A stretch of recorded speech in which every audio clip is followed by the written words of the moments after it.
All right, so ain't a beautiful day in the neighborhood, but it's a day. It's nice and cloudy outside. Um, I'm about to take me a walk and get into this OKF Optimistic Knicks Fan episode 13. Now, I promise you, I tried. I thought I had a video, short one. I did a short video yesterday, but apparently it didn't save for whatever reason. So, I was previewing the game. I pretty much kept it short. I was still, again, as I am the optimistic Knicks fan, I'm always confident that the Knicks can and will prevail. And, you know, today was one of those days where I can get to reflect on what I've stood on the entire time. Now, again, the Knicks were as we sit today. The Knicks are the second favorite of the remaining 18. Remember, there are still 18. None of the second round series are over yet. But the Knicks, by virtue of winning last night, went from the least favored team in the Eastern Conference. And I get it. The opponent we were looking at they had momentum after a Game 3 win. They were looking, despite us being up in the series, only needing 2 wins, the Knicks were the least favored team in the Eastern Conference to get out of the East, and now we're the second favored team to win the whole thing right now. And again, look, shout out to the team still battling it at it. Again, I wish I could have got more takes and series previews on the channel. I apologize for that. I was a little busy. And that's the thing. I did go on other platforms, larger platforms than myself, and say what I had to say. Maybe I can try and clip it up. Maybe I can try and clip it up what I said, so it can be saying on record that But look, no, not to toot my own horn. I'm sure there's other people that see the game and predict it pretty accurately as well. But a lot of people did not pick teams like the Minnesota Timberwolves to go as far as they had. And again, I want people to understand, man. Not only did I make some of these picks, I stayed true throughout the season. Right, when Houston was looking like they might fall off as an inexperienced team. And again, they went to 7 games. I picked Houston in the first round, and I picked Milwaukee in the first round. Those are only two first round series that I got wrong. Right, even then I wasn't. I mean, other than Milwaukee and having the injuries they had, is a big reason for that. But other than Milwaukee, I wasn't that far off on anything. So. Again, I'm just going to pat myself on the back for pretty much having these playoffs. Seeing these, again, some of the things that happened, obviously last night, one of the big keys, and I should start here by praying, sending out prayers for Jason Tatum. You don't want to see that. Look, Jason Tatum was cooking us last night. Jason Tatum has had an uneven series. He's had an interesting career, has played pretty well. Again, there's this aura that he's a superstar without a doubt, but there's this feeling that he's not quite that guy, and he's close to being that guy, but there's something there that's holding him back. And I personally, I'm gonna say this, I think it's his team. I think his team and these analytics that, and again, they're going to use you a certain way, right? Jason Tatum a few years ago was not a great outside shooter and worked on it, obviously, because the whole team worked on it to become better outside shooters. But one of those things that you got to seem to understand, and I'm going to get into maybe a later video because of the big news that Michael Jordan will be joining NBC as a studio analyst, which is huge. Which goes to show you that NBC getting back in the NBA business is going to up the game. It's going up the ante. And I'm happy. Again, I'm getting into this whole YouTube streets and content creation because I believe it's a void that needs to be filled. You understand what I'm saying? I believe that those that are doing it are not doing it right. And I mean, listen, I'm gonna just keep it. I'm gonna keep it a stack. Look, Richard Jefferson was on his decent behavior yesterday. Mike Breen is going to take the best job available, is because he is the best play-by-play analyst and play-by-play announcer in the sport. Period. Shout out to my boy Mike Breen, a New York Knicks homer. Okay, but when I sit there and watch Doris Burke and the combo Richard Jefferson, again, Richard was keeping it real for, it's funny because I hate to see that. He was the one, but why not watch Doris Burke? I don't understand it, bro. She is from West Islip. She's from West Islip, New York. Now, whether she grew up a Knicks fan, I think she did. Look, I get it. You're being, you're being paid by your employer, but the idea that you come out there and talk scripted is flabbergasting. Yeah, it is quite disappointing that Doris Burke has this script to kill the Knicks whenever she does the games, and it is quite frustrating as a Knicks fan. You want to just look, Mike Breen, the bank, if he gets to the point where it's a bang situation. Again, bang is something is a call that he has originated on New York Knicks, on MSG and the New York Knicks radio network. I remember listening to Breeny with Marv Albert was the play-by-play on MSG, and Breeny was the radio guy. Right when when MSG fired Marv Albert, that's when Breeny took over as number one guy. Again, he was out when Marv had his issues similar to Shannon Sharp, with a woman accusing him of SA and biting on him or biting on her and all that other crazy stuff. Right?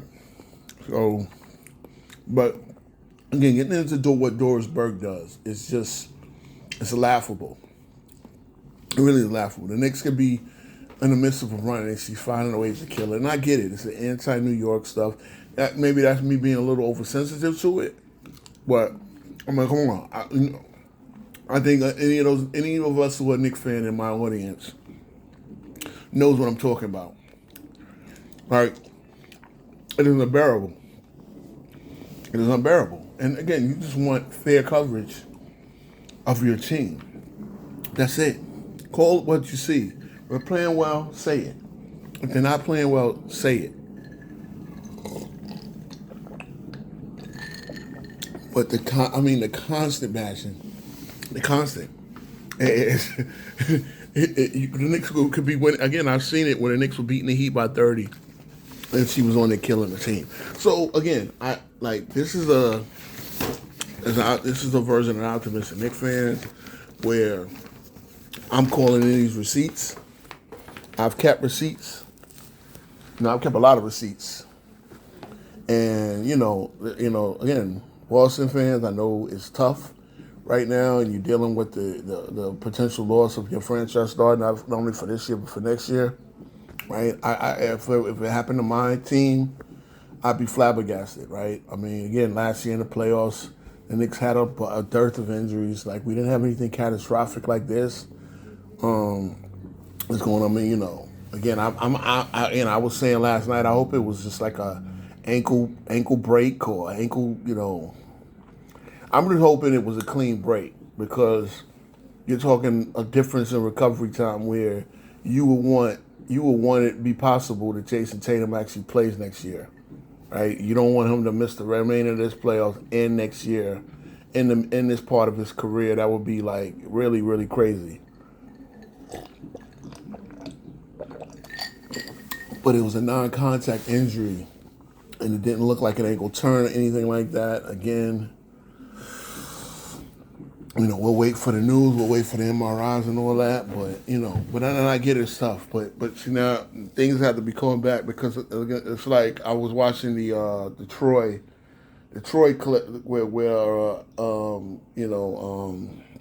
Achilles finally fights. He finally fights. What's the guy that Eric Banner played? Fuck it, I forget. When Achilles finally fights Hector, I believe his name was Hector, the guy that Eric Banner plays, and he said, what's the name? Fell. Eric Banner Hector fell. He said, "A stone will not take my glory." I think he had hurt his Achilles. I know Achilles. So the whole Achilles heel is named after that. It's like a stone will not take my glory. I want to kill this man, and the fact that he's injured, I'm not going to let that, whatever. It's a problem.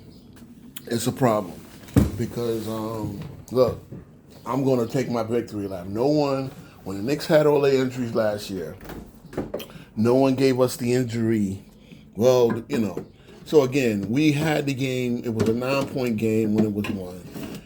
Proverbially, a team that goes up 3-1 is likely to win a series. You got to win 2 at home and 1 on the road again. Down 3-1. Again, the series is not over. Boston can still, Boston is a team that was built on depth, was built on, having a dearth of options. They have a whole variety of options they can go to, but they do play one style, and I think their style. So I look, I could be made to look like a fool here, but I would safely call the series over. Again, I call Knicks a 6. I would hope we finish it off in Boston. I wouldn't be mad if we finish it off in Game 6. Boston is a team that you want to kick when they're down. Again, this is the business of sports, right? We're not in it to make friends. We're not in it to be nice. This is the business of sports. So, again, shout out to Boston for having a great season and, winning the championship last year. But you did it on teams that were injured. And I think this is where the receipts have to get called in. That I said this all series long. I posted on my Instagram stories, and I talked about this weird Boston energy. Again, had anybody really been paying attention, they would have given a modicum. And again, I'm not saying that the Knicks should have been a favorite. I'm not saying that the Knicks didn't have, weren't real underdogs. I'm not saying that Boston should have feared us, but they should. Well, the Knicks actually have done enough for them to respect us, and the respect just didn't come. And again, that's look, you're gonna live by the arrogance. You're gonna live by the 3. You're gonna die by the 3. You're gonna live by your game plan. You're gonna die by your game. It was proven. And the one thing I said from opening night, I've said this from opening night, that Boston play style, and again, part of it was me wishful thinking because guess what? In terms of math, in the math equation, the way Boston played was actually a sound strategy. There's no doubt about it. The way Boston played was actually a sound strategy. It's a strategy that, by mathematics, makes sense. You take mostly 3s. You take more 3s than 2s, and eventually, you're going to play better basketball than you play bad. You're going to play better more often than you play bad. And I've said this too. I said this on Casino for Life's panel. Rooting for the Knicks is like rooting for real basketball. If the Celtics had won again, you were going to see, because this is such a copycat league, you were going to see 10 teams next year. This year, they were the first team to take more 3s than 2s in NBA history. You were going to see at least 5 to 10 teams do this next year. And trust me, it's not aesthetic. It's not aesthetic at all.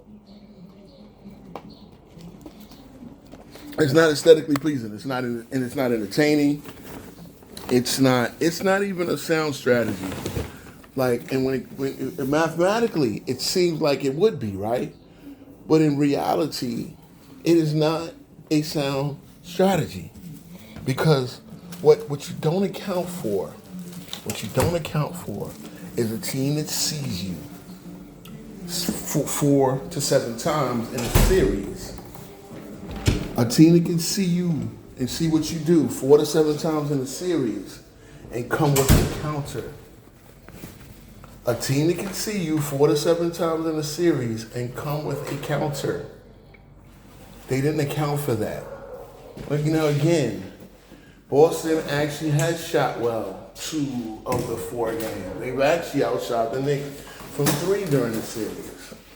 But the thing about 3-point basketball, again, the streakiness, when you hit it, you can blow a team out of the water, which Boston did. Which Boston took leads in every game of the series. They took major leads in every game of the series. No doubt about it. No doubt about it. They took major leads in every game of the series. But then it came down to crunch time. And again, I said this. I said this in my live yesterday. I said this in the video I made yesterday that somehow didn't get saved, right? I said, where was I? Okay, I said this, that the strategy, hold on one second, as I search my thoughts. Well, the plan B that Boston might have had. Well, again, I don't think there was very much of a plan B. What Joe Mazzulla does is he runs a strategy. Again, he waits for the law of averages to play out, and then when the Knicks do get it, like every time the Knicks win a 5-0 run, he called timeout, and I think that was a good strategy in theory. Then, of course, so at the end of the game, again, this game was over at that point. You did have a chance. It was 3 minutes to go in a 9-point game. But, the Knicks had all the momentum, but you had to lose. You got the last time it was used 3 minutes to go to get Jason Tatum off the floor. And unfortunately, that's it. They did try to run a couple of more pressing traps and get the ball out of Nick's hand as we tried to run the clock. But it ultimately did not go the way as planned, obviously. And again, that strategy, again, with the 3-point streakiness, when the game breaks down, and this is like even when the game breaks down, the fact that you cannot go to safe plays to get surefire buckets, or at least keep the pressure on the defense to keep, because other things can happen. So I think the way people look at basketball is they don't get basketball. They really don't. Basketball is a game of opportunity, right? It's not like baseball where you get 3 strikes, 3 outs. It's not like hockey. It's similar to hockey where all 5 guys you got 5 guys on the court and a goalie in hockey. You get 5 guys in basketball, and all guys can play both ways. Now, in hockey, forwards, defensemen, are slated to be in a certain area of the court. But yes, a defenseman can crash and get to the forwards position, vice versa, right? So, but people look at basketball as if it's a script, and that's the problem. I'm gonna say this. This is the problem with Joe Mazzulla And I have this problem with Tibbs. I still do. Where Tibbs plays scripted rotations. Mazzulla plays scripted basketball. He has a scripted game plan, right? And I've said this from day one. I've said this from game one. It's not real basketball. It's not aesthetically pleasing. You know, you have, like, what they do is, and it's really simple. You have 5 guys outside the three-point line because they're all three-point threats, right? Boston will try to keep a team where everybody can shoot the three. And Kristaps Porzingis, you know, being a three-point shooter, and even Luke Cornett, you know, you have a center rotation where both guys are stretch 5s. You have stretch 4s. Hauser,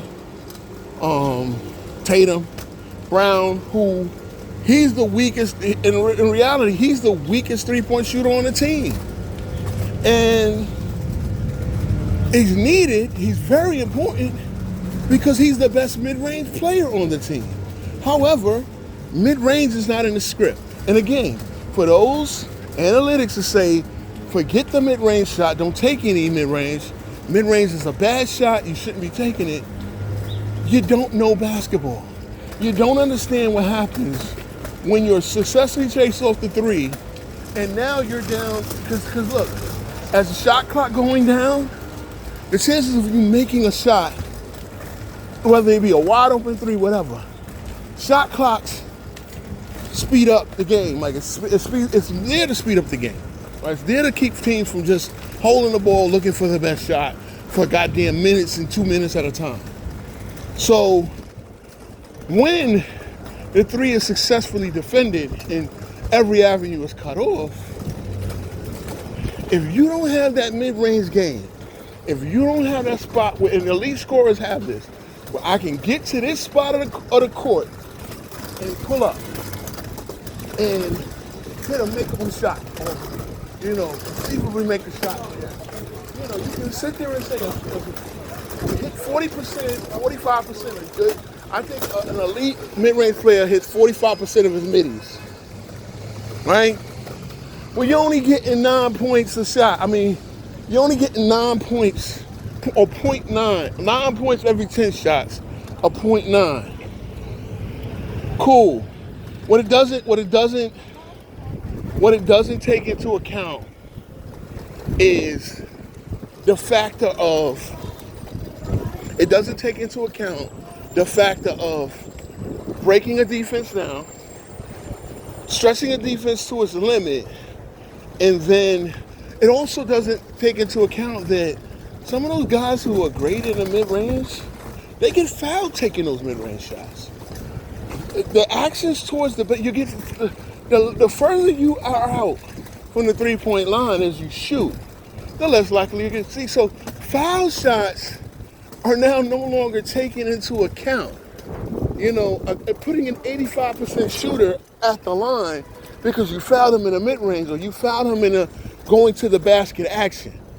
So you're just only looking at the shooting itself. You're not it's not taking. I think this is where the analytics needs to start correcting itself. The algorithm basketball, as I like to call it. You gotta start taking into account the frequency of getting fouled while shooting, the percentile of getting fouled while shooting, because that adds to the equation, and then it evens up the whole second, the whole mid-range. But obviously, you want to get a layup. But see, the problem is you're not, because it's the NBA defenses, and I know, I get it. They've made it to where the paint is so soft, you can't even really attack the basket. I mean, you can attack the basket you can't really defend it with any real resistance. You foul a guy too hard, again, a hard foul and a dirty foul is two different things.